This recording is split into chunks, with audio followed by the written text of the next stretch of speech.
ವಿದ್ಯಾರ್ಥಿಗಳ ಪ್ರತಿಭಟನೆ ಹಿನ್ನೆಲೆ ದೆಹಲಿಯಲ್ಲಿ ಜುಲೈ 25ರಿಂದ 18 ಮೆಟ್ರೋ ನಿಲ್ದಾಣಗಳು ಬಂದ್, ಸಾರ್ವಜನಿಕರಿಗೆ ತೀವ್ರ ತೊಂದರೆ.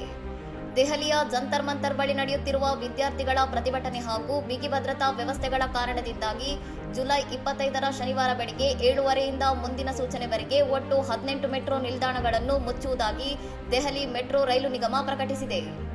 ಲೋಕ ಕಲ್ಯಾಣ ಮಾರ್ಗ, ರಾಜೀವ್ ಚೌಕ್, ಪಟೇಲ್ ಚೌಕ್, ಮಂಡಿ ಹೌಸ್, ಸುಪ್ರೀಂ ಕೋರ್ಟ್ ಸೇರಿದಂತೆ ಪ್ರಮುಖ ನಿಲ್ದಾಣಗಳು ಮುಚ್ಚಲ್ಪಟ್ಟಿದ್ದರೂ ರಾಜೀವ್ ಚೌಕ್, ಮಂಡಿ ಹೌಸ್ ಹಾಗೂ ಕೇಂದ್ರ ಸಚಿವಾಲಯಗಳಲ್ಲಿ ಮಾತ್ರ ಇಂಟರ್ಚೇಂಜ್ ಸೌಲಭ್ಯ ಲಭ್ಯವಿರಲಿದೆ.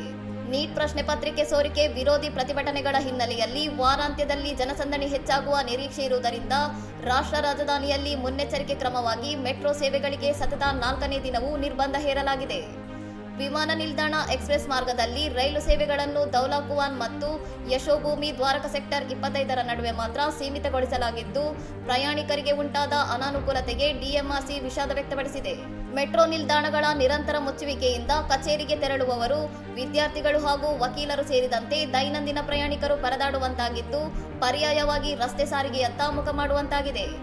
ನವದೆಹಲಿ ರೈಲು ನಿಲ್ದಾಣದಂತಹ ಪ್ರಮುಖ ನಿಲ್ದಾಣವನ್ನು ಸ್ಥಗಿತಗೊಳಿಸಿರುವುದು ಸಂವಿಧಾನ ನೀಡಿರುವ ಚಲನೆಯ ಹಕ್ಕನ್ನು ಕಸಿದುಕೊಂಡಂತೆ ಎಂದು ಸಾರ್ವಜನಿಕರು ಎಕ್ಸ್ ಸಾಮಾಜಿಕ ಜಾಲತಾಣಗಳಲ್ಲಿ ತೀವ್ರ ಆಕ್ರೋಶ ವ್ಯಕ್ತಪಡಿಸಿದ್ದಾರೆ.